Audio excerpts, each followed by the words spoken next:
ഈ കഴിഞ്ഞ ദിവസം ലോകത്തെ പിടിച്ചുകുലുക്കിയ ഒരു സംഭവം അമേരിക്കയിൽ അരങ്ങേറിയിരുന്നു. കഴിഞ്ഞ ദിവസം അതിദാരുണമായി കൊല ചെയ്യപ്പെട്ട രക്തസാക്ഷിയായി തീർന്ന അടിയുറച്ച ക്രൈസ്തവ വിശ്വാസിയായിരുന്ന ക്രൈസ്തവ മൂല്യങ്ങൾക്ക് വേണ്ടി ധീരതയോടെ എക്കാലവും നിലപാടെടുത്ത ചാർലി കിർക്കിൻ്റെ വിധവയായിട്ടുള്ള ഭാര്യ എറിക്ക കിർക്കിൻ്റെ പ്രസംഗമായിരുന്നു. തൻ്റെ ഭർത്താവിൻ്റെ ഘാതകനോട് ക്ഷമിച്ചു എന്ന് പറഞ്ഞ് എറിക്ക കിർക്ക് നടത്തിയ ആ ഒരു പ്രസംഗം ക്രൈസ്തവ ലോകത്തെ മാത്രമല്ല സെക്കുലർ ലോകത്തെയും ഒപ്പം തന്നെ സെക്കുലർ മാധ്യമങ്ങളെയും പിടിച്ചു കുലുക്കി. എങ്ങനെയാണ് ഈ ഒരു അവസ്ഥയിൽ ഈ ഒരു യുവതിക്ക് ഇങ്ങനെ പറയാൻ സാധിക്കുക? എന്താണ് എറിക്ക കിർക്കിനെ അതിനെ പ്രേരിപ്പിച്ചത്? മാത്രമല്ല, ചരിത്രത്തിൽ ആദ്യമായിട്ടാണ് ഇത്രയും വലിയ അധികാരമുള്ള American president, vice president, secretary of state, ഒപ്പം തന്നെ ഡിഫൻസ് സെക്രട്ടറി ഉൾപ്പെടെയുള്ള വലിയ US ഗവൺമെൻറ് ഒഫീഷ്യൽസ് പരസ്യമായിട്ട് വലിയ രീതിയിലുള്ള സുവിശേഷ പ്രഘോഷണം നടത്തിയത്. മറ്റൊരർത്ഥത്തിൽ നമുക്കിങ്ങനെ പറയാൻ സാധിക്കും, അമേരിക്കൻ പ്രസിഡന്റ് നേതൃത്വം നൽകിയ ഒരു സുവിശേഷ മഹായോഗം തന്നെയാണ് കഴിഞ്ഞ ദിവസം ചാർലി കിർക്കിൻ്റെ മെമ്മോറിയൽ സർവീസുമായി അവിടെ അരങ്ങേറിയത്. ഇത് സൃഷ്ടിക്കുന്ന ഒരു ഇമ്പാക്റ്റ്, ഇതാണ് ഇന്ന് നിലപാട് എന്ന ഈ ഒരു പ്രോഗ്രാമിൽ ഇന്നത്തെ എപ്പിസോഡിൽ ഞങ്ങൾ ചർച്ച ചെയ്യാൻ ആഗ്രഹിക്കുന്നത്. ഞാൻ ജോർജിയനോടൊപ്പമുള്ളത് റോബിൻ ആറ്റൺ. ഒരു കാര്യം വളരെ വ്യക്തമാണ്, തുടക്കത്തിൽ തന്നെ പറയാൻ ആഗ്രഹിക്കുന്നു. ചാർലി കിർക്കിൻ്റെ കൊലപാതകം, അല്ലെങ്കിൽ ഞാൻ അതിനെ വിശേഷിപ്പിക്കാൻ ആഗ്രഹിക്കുന്ന രക്തസാക്ഷിത്വം, അത് അമേരിക്കയിൽ പുതിയ യുഗത്തിന് തുടക്കം കുറിച്ചിരിക്കുകയാണ്. പുതിയൊരു ക്രൈസ്തവ സംസ്കാരത്തിന് തുടക്കം കുറിച്ചിരിക്കുകയാണ്. പുതിയൊരു ക്രിസ്തീയമായിട്ടുള്ളൊരു റിവൈവലിന് തുടക്കം കുറിച്ചിരിക്കുകയാണ്. ഇതിൻ്റെ ഒരു വീഡിയോ ഇൻസ്റ്റാഗ്രാമിൽ കണ്ടൊരു വീഡിയോയുടെ ഒരു ക്യാപ്ഷൻ ഇതായിരുന്നു: it's not a memorial service, it's a beginning of a new revival എന്നുള്ളൊരു വാചകം.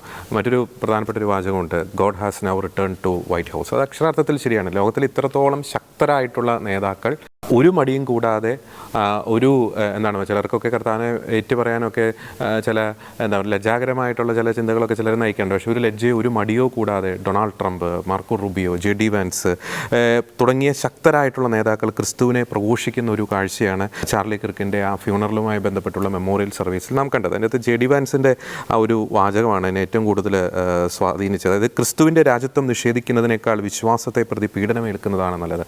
അവർക്ക് ഇത് പറഞ്ഞത് മറ്റാരുമല്ല, അമേരിക്കയുടെ വൈസ് പ്രസിഡൻ്റാണ്. അതായത് ഇന്ന് അഭിമന്യ തോമസ് തറയിൽ പിതാവ് പറഞ്ഞൊരു ശ്രദ്ധേയമായിട്ടുള്ള വാചകമുണ്ട്. ഈ അടുത്ത കാലത്ത് ഞാൻ കേട്ട ഏറ്റവും ശക്തമായിട്ടുള്ള ഒരു സുവിശേഷ പ്രസംഗമാണ്, സുവിശേഷ പ്രഘോഷണമാണ് എറിക്ക കിർക്ക് നടത്തിയ ആ ഒരു പ്രസ്താവന. അതായത് സ്വന്തം ഭർത്താവിൻ്റെ, ഓർക്കുക, വെറും 31 വയസ്സുള്ള സ്വന്തം ഭർത്താവിൻ്റെ ഘാതകനോട് ക്ഷമിച്ചു എന്ന് പറയുന്ന ആ ഒരു വാചകം, തീർച്ചയായിട്ടും നമുക്കത് കണ്ണീരോടുകൂടി മാത്രമാണ് എറിക്ക കിർക്കിൻ്റെ ആ പ്രസംഗം നമുക്ക് കാണാൻ സാധിക്കുകയുള്ളൂ. ആ വിധവയായിട്ടുള്ള ആ ഭാര്യയ്ക്ക് 2 പിഞ്ച് കുഞ്ഞുങ്ങളുണ്ട്. 31 വയസ്സുള്ള ഭർത്താവിനെയാണ് ആ കൊലപാതകി കൊന്നുകളഞ്ഞിരിക്കുന്നത്. ഈ സമാനമായിട്ടുള്ള ആ വലിയൊരു സുവിശേഷ പ്രഘോഷണം ഏകദേശം 10-25 വർഷങ്ങൾക്ക് മുമ്പ് മറ്റൊരു വനിതയിൽ നിന്ന് നാം കേൾക്കുകയുണ്ടായി. ഗ്ലാഡിസ് സ്റ്റെയിൻസ് എന്ന് പറയുന്ന വനിത ഗ്രഹാം സ്റ്റെയിൻസിനെയും തൻ്റെ ഭർത്താവായിട്ടുള്ള ഗ്രഹാം സ്റ്റെയിൻസിനെയും പിഞ്ചുമക്കളെയും ചുട്ടരിച്ച് കൊന്ന ആ ഘാതകനോട് ഗ്ലാഡിസ് സ്റ്റെയിൻസ് ക്ഷമിക്കുന്നു.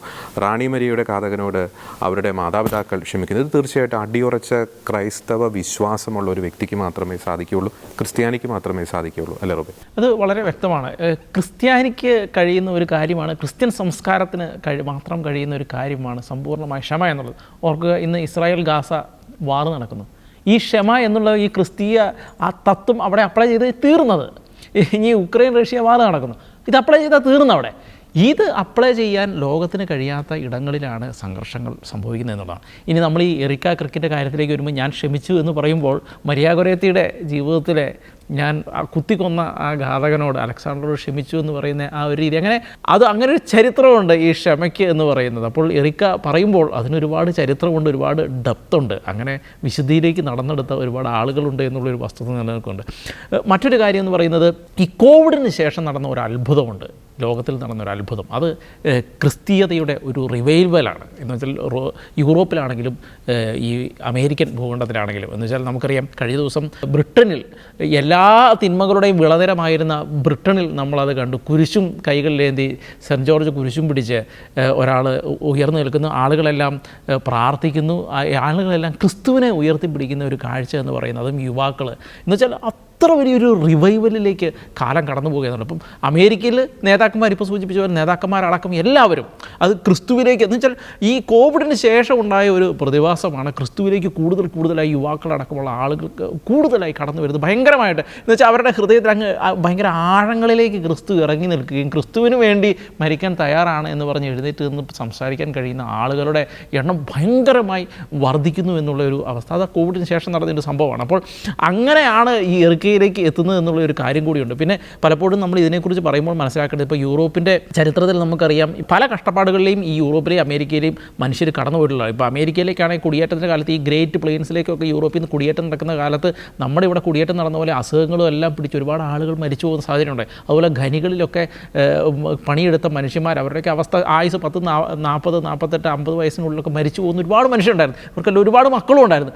ഈ മക്കളൊക്കെ എങ്ങനെ സർവൈവ് ചെയ്തു എന്ന് മനസ്സിലാകുമ്പോഴാണ് എങ്ങനെയാണ് സഭയുമായും സന്യാസിനികളുമായിട്ടും അച്ഛന്മാരുമായിട്ടും ഒക്കെ ഇവരുടെ അടുത്ത ബന്ധം, ഹൃദയബന്ധം എങ്ങനെയാണ് നിൽക്കുന്നതെന്ന് മനസ്സിലാക്കുന്നത്. കാരണം ആ പിള്ളേരെ എല്ലാം എടുത്ത് വളർത്തിയത് അവരുടെ കൂടെ ഒരു അമ്മയെപ്പോലെ നടന്നത്. യൂറോപ്പിലാണെങ്കിലും അമേരിക്കന് ഈ കഷ്ടപ്പെട്ട് മരിച്ചു വീഴുന്ന മനുഷ്യരുടെ എല്ലാം കൂടെ ഒരു അമ്മയെപ്പോലെ നടന്നത് കത്തോലിക്ക സഭയാണ്, സന്യാസിനികളാണ്, അച്ഛന്മാരാണ്, ഇവരാണ് നടന്നത്. അതുകൊണ്ടാണ് അവരുടെ ഹൃദയത്തിൽ നിന്നും ഇപ്പോഴും ആ ക്രൈസ്തവികത എത്രയൊക്കെ ഇടതുപക്ഷം അവിടെ ഭരിച്ചാലും, എത്രയൊക്കെ ഇസ്ലാമിസ്റ്റുകൾ കടന്നു ചെന്നാലും, എത്രയൊക്കെ വിഘടനവാദ തത്വശാസ്ത്രങ്ങൾ അവിടെ വിതച്ചിട്ടുണ്ടെങ്കിലും അവരുടെ ഉള്ളിൽ നിന്ന് ആ ക്രൈസ്തവികത എടുത്തു മാറ്റാൻ കഴിയാത്തതിൻ്റെ കാരണം അതുപോലെ അഭേദ്യമായ ഒരു ബന്ധം ക്രിസ്തുവും ഈ മനുഷ്യരും തമ്മിൽ, കത്തോലിക്ക സഭയും ഈ മനുഷ്യരും തമ്മിൽ, അച്ഛന്മാരും സിസ്റ്റർമാരും ഈ മനുഷ്യരും തമ്മിലുണ്ട് എന്നുള്ളതാണ്. എന്ന് വെച്ചാൽ ഈ ഇങ്ങനെയുള്ള കാലഘട്ടങ്ങളിൽ, ഈ കഷ്ടപ്പാട് വന്ന, ദാരിദ്ര്യം വന്ന കാലഘട്ടങ്ങളിൽ സൂപ്പ് കിച്ചനുകളായിട്ടും അതുപോലെ തന്നെ ഓർഫനേജുകളിൽ പിള്ളേരെ വളർത്തിയെല്ലാം ഇവർ ആണ് ഈ യൂറോപ്പിനെ അമേരിക്കയെ ഉണ്ടാക്കിയെടുത്തത്. ഇന്ന് കാണുന്ന യൂറോപ്പ് അമേരിക്ക ഉണ്ടാക്കിയെടുത്തത് ഇവരുടെ കഷ്ടപ്പാടിൻ്റെ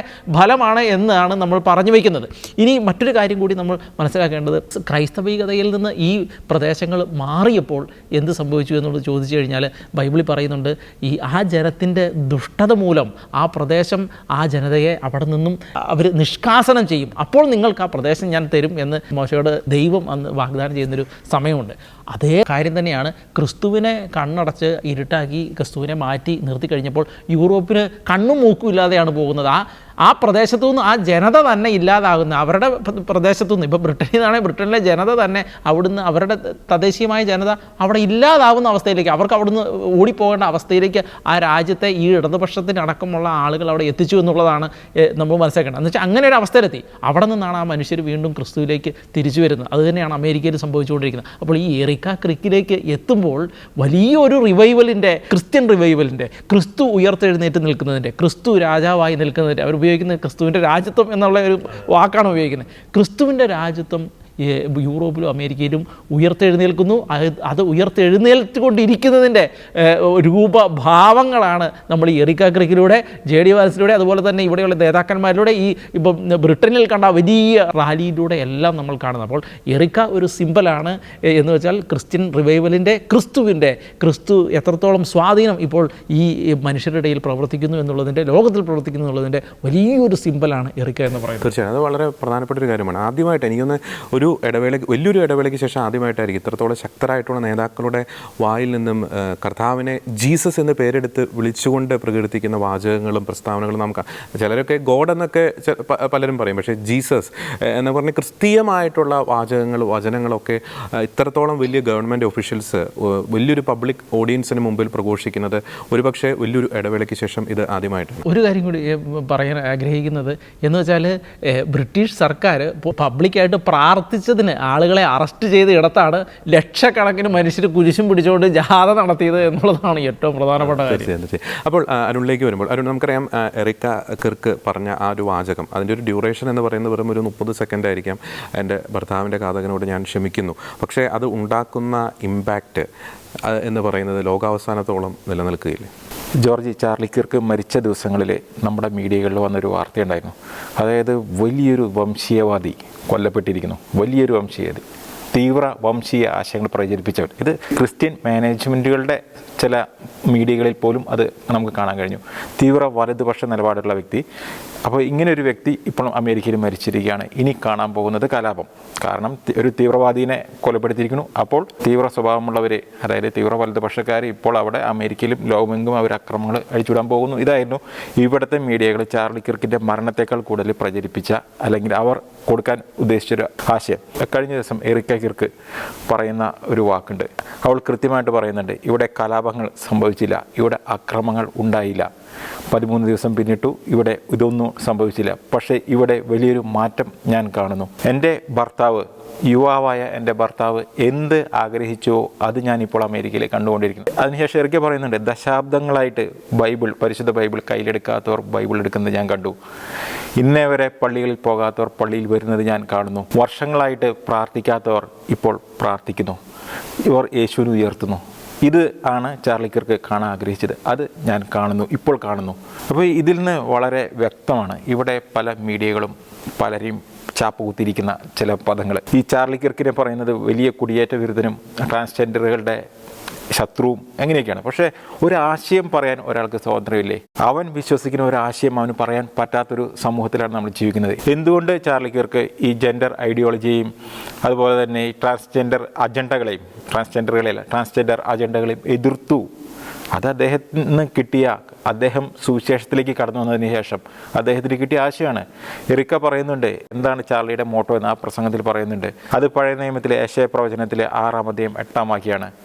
ഇതാ ഞാൻ, എന്നെ അയച്ചാലും. അതായത് കർത്താവ് ചോദിക്കുകയാണ്, ഞാൻ ആരെ അയക്കും എന്നതിനുള്ള ഉത്തരമാണ് ചാർലി കിർക്കിൻ്റെ മോട്ടോ. തുടർന്ന് എറിക്ക പറയുന്നുണ്ട്, ചാർലിക്ക് അറിയാം എന്താണ് വരാൻ പോകുന്നത് എന്നുള്ളത്. അതായത് ക്രിസ്തുവിനെ അനുഗമിക്കുന്നവർക്ക് എന്താണ് അവർക്ക് ലഭിക്കാൻ പോകുന്നത്? 1, അവർ ക്രിസ്തുവിൻ്റെ കുരിശുമെടുത്ത് അനുഗമിക്കണം. 2, അവർക്ക് വരാനിരിക്കുന്നത് പീഡനങ്ങളാണ്. ഇത് ചാർലി കിർക്കിന് കൃത്യമായിട്ട് അറിയാമായിരുന്നു. അതിനുശേഷമുള്ള കാര്യമാണ് ഇന്ന് ഇത്രയും വൈറലായ ഒരു സംഭവം. ഇവിടുത്തെ മീഡിയകൾ അത് എത്രത്തോളം അതിന് കവറേജ് കൊടുത്തു എന്ന് എനിക്കറിയില്ല. ഇവിടെ പലപ്പോഴും പല കൊലപാതക കേസുകളുടെ പിന്നാലെ നമ്മുടെ മീഡിയകൾ യാത്ര ചെയ്യാറുണ്ട്. അപ്പോൾ അവർ ഈ കൊല ചെയ്യപ്പെട്ട ആളുടെ മാതാവിൻ്റെയോ പിതാവിൻ്റെയോ ഭർത്താവിൻ്റെയോ ഭാര്യയുടെയോ ഒക്കെ അടുത്ത് ചെന്നിട്ട് അവർ ചോദിച്ച് വാങ്ങുന്ന ഒരു ഉത്തരവുണ്ട്. അത് കൊലപാതകം നടന്ന ദിവസമാണെങ്കിലും, അത് കൊലപാതകത്തിൻ്റെ വർഷങ്ങൾ കഴിഞ്ഞുള്ള വിധി വരുന്ന ദിവസമാണെങ്കിലും, അതിൻ്റെ ഓർമ്മകളെല്ലാം മാഞ്ഞതിന് ശേഷമാണെങ്കിലും അവർ ചോദിച്ച് വാങ്ങുന്ന ഒരു ബൈറ്റുണ്ട്, ഈ ഘാതകനെ തൂക്കിക്കൊല്ലണം. ഈ ഒരു മറുപടി മാത്രമേ നമ്മുടെ മീഡിയകൾ ആഗ്രഹിക്കുന്നുള്ളൂ. ഇതിനപ്പുറത്തേക്കാണ് ക്രിസ്തുവും ക്രിസ്ത്യാനിറ്റിയും ഉയർത്തുന്ന ആ ഒരു സ്നേഹത്തിൻ്റെ ഒരു തത്വസംഹിത. അതിനപ്പുറത്തേക്ക് എത്താൻ ലോകത്ത് ഇന്നേ വരെ ഒരു ആശയ സംഹിതയ്ക്ക് കഴിഞ്ഞിട്ടില്ല. ഇതാണ് ജോർജ് നേരത്തെ സൂചിപ്പിച്ചതുപോലെ ഗ്ലാഡിസ് സ്റ്റെയിൻസ്. ഇവിടെ പലപ്പോഴും സംഘപരിവാർ ക്രൂരതയുടെ ഒരു അടയാളമായിട്ട് ഗ്രഹാം സ്റ്റെയിൻസിൻ്റെ കഥ പറയുന്ന രാഷ്ട്രീയക്കാരുണ്ട്. ഇവരെന്തെങ്കിലും പറഞ്ഞിട്ടുണ്ടോ ഗ്ലാഡിസ് സ്റ്റെയിൻസിൻ്റെ കാര്യം? ആ ബജ്രംഗ് ദൾ പ്രവർത്തനായ ദാരാ സിംഗിനോട് ക്ഷമിച്ച, അദ്ദേഹത്തെ തൂക്കിക്കൊല്ലരുത് എന്ന് പറഞ്ഞ ഗ്ലാഡിസ് സ്റ്റെയിൻസ്. ഈ ഗ്ലാഡിസ് സ്റ്റെയിൻസിനെ പറ്റി പറയാൻ ഇവിടെ ആർക്കും സാധിക്കില്ല. കാരണം അവരിൽ ഈ ക്രിസ്തു ദർശനമില്ല. പുല്ലുവഴിയിലെ റാണി മരിയ, ജോർജ് സൂചിപ്പിച്ച 2ാമത്തെ വ്യക്തി, ഈ റാണി മരിയയുടെ ഘാതകനോട് ക്ഷമിച്ച് അവരെ മകനായിട്ട് സ്വീകരിച്ച റാണി മരിയയുടെ മാതാപിതാക്കന്മാർ ഒടുവിൽ ആ അമ്മയുടെ ശവമഞ്ചം പേറി ആ സമുന്ദർ സിംഗ് നടന്നു നീങ്ങുന്ന ആ കാഴ്ചയുണ്ട്. ഇതാണ് ക്രൈസ്തവ വിശ്വാസം. അവരുടെ സഹോദരനും ഈ ഘാതകനെ, സമുന്ദർ സിംഗിനെ ഒരു സഹോദരനായിട്ട് സ്വീകരിച്ചു. അതിന് നിമിത്തമായതും ഒരു ക്രൈസ്തവ സന്യാസിയാണ്, സ്വാമി എച്ച് എന്ന് പറയുന്ന ക്രൈസ്തവ സന്യാസിയാണ്. അപ്പോൾ നമ്മൾ നോക്കുമ്പോൾ ഇത് ലോകത്ത് എവിടെയും നമുക്ക് കാണാൻ കഴിയും. റോബിൻ സൂചിപ്പിച്ച മരിയ ഗുരോത്തി, അത് ഇറ്റലിയിൽ നിന്നാണ്. ഇറ്റലിയിലുള്ള മരിയ ഗുരോത്തിയും അമേരിക്കയിലുള്ള എറിക്ക കിർക്കും ആസ്ട്രേലിയയിലുള്ള ഗ്ലാഡിസ് സ്റ്റെയിൻസും നമ്മുടെ കൊച്ചു കേരളത്തിലെ പുല്ലുവഴിയിലുള്ള റാണി മരിയയുടെ മാതാപിതാക്കന്മാരും സഹോദരങ്ങളും. ഇതാണ് ക്രൈസ്തവ സ്നേഹം. ക്രിസ്തു പഠിപ്പിച്ചത് ഇതാണ്. ഇത് മനസ്സിലാക്കാൻ കഴിയാത്തവരാണ് ബാക്കിയുള്ളവരെല്ലാവരും തീവ്രവാദികളും തീവ്ര ആശയക്കാരെന്ന് പറയുന്നത്. പക്ഷേ ആരാണ് ശരിക്കും തീവ്രവാദികൾ? ആരാണ് തീവ്ര ആശയം പ്രചരിപ്പിക്കുന്നത്? അത് ട്രംപ് പറയുന്ന ലെഫ്റ്റ് ലിബറൽസാണ്. അതിതീവ്രമായ ആശയങ്ങൾ, ഈ സമൂഹത്തിനെ അരാജകത്തിലേക്ക്, നാശത്തിലേക്ക് നയിക്കുന്ന ആശയങ്ങൾ പ്രചരിപ്പിക്കുന്നത് ഈ തീവ്ര ലിബറലുകളാണ്, തീവ്ര ലെഫ്റ്റിസ്റ്റുകളാണ്. അവരുടെ ആശയം ഈ ലോകത്തെ നശിപ്പിക്കാനുള്ളതാണ്.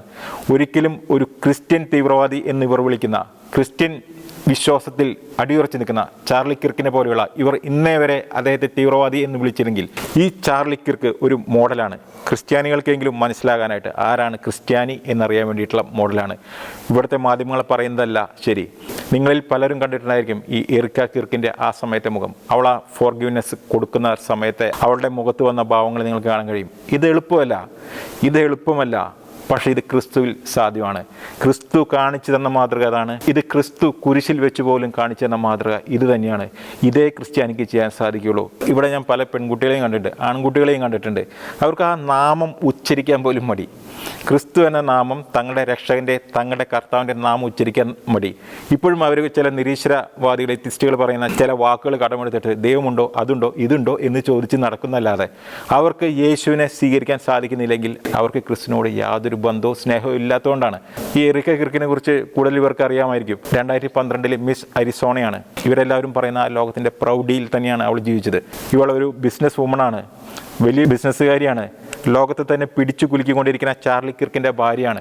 എല്ലാവിധ സുഖ സൗകര്യങ്ങളുണ്ട്. പ്രസിഡന്റ് ട്രംപിൻ്റെ ഏറ്റവും ഉറ്റ സ്നേഹിതനാണ്. എന്ന് കിർക്ക് എന്നെ പ്രഭാഷണത്തിന് വിളിച്ചിട്ടുണ്ടോ അന്നെല്ലാം ഞാൻ പോയിട്ടുണ്ടെന്നാണ് അമേരിക്കൻ പ്രസിഡന്റ് വേദിയിൽ പരസ്യമായിട്ട് പറയുന്നത്. അപ്പോൾ അത്രയും സ്വാധീനമുള്ളൊരു വ്യക്തിക്ക് യേശുവിന് വേണ്ടി നിൽക്കാനായിട്ട് ഒരു മടിയുമില്ല, ഒരു ചമ്മലുമില്ല, ഒരു നാണക്കേടുമില്ല. ഇപ്പോൾ ഒടുവിൽ എറിക്ക കിർക്ക് പറഞ്ഞ വാക്ക് അത് നേരെ കൊണ്ടു ചെന്നെത്തുന്നത് ട്രംപിൻ്റെ ഹൃദയത്തിലേക്കാണ്. ട്രംപ് പലപ്പോഴും ക്രിസ്തീയ ആശയങ്ങളെക്കുറിച്ച് പലതും പറയാമെങ്കിലും ട്രംപിൻ്റെ നെഞ്ചിലേക്കാണ് ആ വെടി കൊണ്ടിരിക്കുന്നത്. ട്രംപിനോട് എറിക്ക പറയാതെ പറഞ്ഞിരിക്കുന്നതാണ്, നിങ്ങൾ ആ 22-കാരൻ ടൈലർ റോബിൻസന് മാപ്പ് കൊടുക്കണം, അതല്ലെങ്കിൽ അദ്ദേഹത്തിന് വധശിക്ഷ കൊടുക്കരുത്. ഇതാണ് എറിക്ക പറയാതെ പറഞ്ഞിരിക്കുന്നത്. ട്രംപ് അത് സരസമായിട്ട് ഉടനെ തന്നെ ട്രംപിൻ്റെ മറുപടി വന്നിരുന്നു. ആ പ്രസംഗം കഴിഞ്ഞ ഉടനെ തന്നെ, എനിക്കിത് സാധിക്കില്ല. ട്രംപ് പറയുന്നതാണ്, എൻ്റെ ഒപ്പോണൻറ്റുകളോട്, എൻ്റെ ശത്രുക്കളോട് ക്ഷമിക്കാൻ എനിക്ക് സഹായിക്കില്ല. അവർക്ക് നല്ലത് വരാൻ ഞാൻ ആഗ്രഹിക്കുന്നില്ല, ഞാൻ അവരെ വെറുക്കുന്നു എന്നാണ് ട്രംപ് അവസാനം പറഞ്ഞു വെച്ചത്. ട്രംപ് ഇതൊരു പാതി ഹാസ്യത്തോടു കൂടിയാണ് പറഞ്ഞതെങ്കിലും ഈ ട്രംപിൻ്റെ മനസ്സ് മാറുന്ന നീക്കങ്ങൾ നടക്കും. അമേരിക്കയിൽ വലിയൊരു റിവൈവലിനെ എറിക്ക കിർക്കും ചാർലി കിർക്കും തുടക്കമിട്ടിരിക്കുകയാണ്. ഓക്കെ, കറക്റ്റാണ്. കാരണം എന്ന് വെച്ചാൽ നമ്മൾ പലപ്പോഴും ഈ കൺവേർഷനുമായിട്ട് ബന്ധപ്പെട്ട് പല വിവാദങ്ങളൊക്കെ വരാറുണ്ട്.